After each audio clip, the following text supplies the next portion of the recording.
Humans are the most feared and reviled race of the galaxy.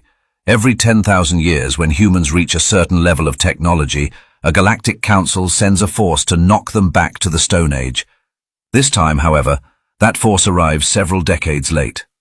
Admiral Zixthara clicked nervously as the purification fleet dropped out of hyperspace at the edge of the Sol system. The familiar blue-white star blazed ahead, but something was wrong. Terribly wrong. "Fleet Commander," his tactical officer's voice crackled with static, "I'm reading impossible energy signatures from the third planet." 73 years late. The Council had been dealing with the hegemony wars in the Outer Rim, and humanity's reset had been delayed. In galactic terms, a mere blink. What could these primitive apes accomplish in such a short time? The answer came as his fleet's sensors swept Earth's orbital space. "By the Ancient Ones," Zixthara whispered, "humanity hadn't just built ships, they had built an armada that dwarfed his purification fleet 50 to 1. Sleek vessels bristling with weaponry hung in perfect formation around their homeworld, like metallic wasps protecting their nest. But that wasn't what made his ichor run cold. It was the ships emerging from Jupiter's shadow, massive dreadnoughts, each one larger than his flagship, accelerating at impossible velocities. Their hulls bore scars and battle damage. These weren't ceremonial vessels.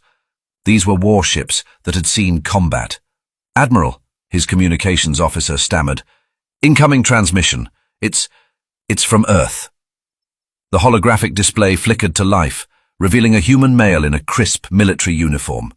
His species' predatory eyes locked onto Zixthara's with unsettling directness. "I am Admiral James Walker of the Terran Defense Force," he said, his voice carrying an edge that made Zixthara's exoskeleton shiver. "You're about 70 years behind schedule, Admiral. We've been expecting you." "Impossible," Zixthara said. "How do you know of the reset protocol?" Walker's lips curved into what humans called a smile, a predatory expression. "Oh, we know all about your little galactic daycare program. We've had time to investigate." The tactical display exploded with new contacts. Human ships were emerging from asteroid fields, gas giant atmospheres, even from what appeared to be folded space itself. The purification fleet was surrounded. "You see, Admiral," Walker continued, "when you're late to exterminate a species, you give them time to ask uncomfortable questions. Like why our ancient mythologies all speak of gods from the sky who burned our cities and cast us into darkness.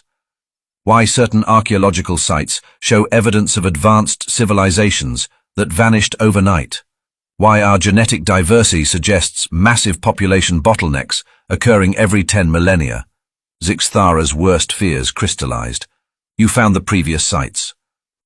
"We found everything, the ash layers, the vitrified sand, the orbital bombardment craters your people thought erosion would hide." Walker's expression hardened. "We found the mass graves, Admiral. Billions of our ancestors murdered for the crime of learning to reach for the stars." The human admiral gestured, and the tactical display showed the approaching human fleet in all its terrifying glory. Ships that violated known physics, weapons that shouldn't exist, technology that represented not decades but centuries of advancement compressed into an impossible time frame. "How?" Zixthara managed. "You taught us the most valuable lesson of all," Walker said, "that we're not alone, that somewhere out there an entire galaxy conspires to keep us primitive and afraid. So we stopped being afraid, Admiral. We got angry instead." The human fleet had completed their encirclement. Weapon signatures were charging. The purification fleet, designed to obliterate Stone Age civilizations, suddenly felt very small and fragile. "Every 10,000 years you reset us to the Stone Age," Walker continued. "Well, congratulations, this time you're about to discover what humans can accomplish when we have all the motivation in the universe to never ever let that happen again." Zixthara's hand hovered over the emergency beacon that would alert the Council. But would it matter? If humans could build this in 70 years, what would they accomplish in 10,000? "Admiral Walker," he transmitted, his voice barely controlled, "perhaps we can discuss." "Discussion time ended 70 years ago," he cut him off. "Fire!" Space erupted in light as humanity's children opened fire on their would-be executioners. But even as his flagship's shields failed and his fleet burned around him, Admiral Zixthara's final thought wasn't of his own death. It was the chilling realization that Earth's fleet was only the vanguard. Behind them, massive jump gates were opening, and through them came something that made his species' worst nightmares pale in comparison.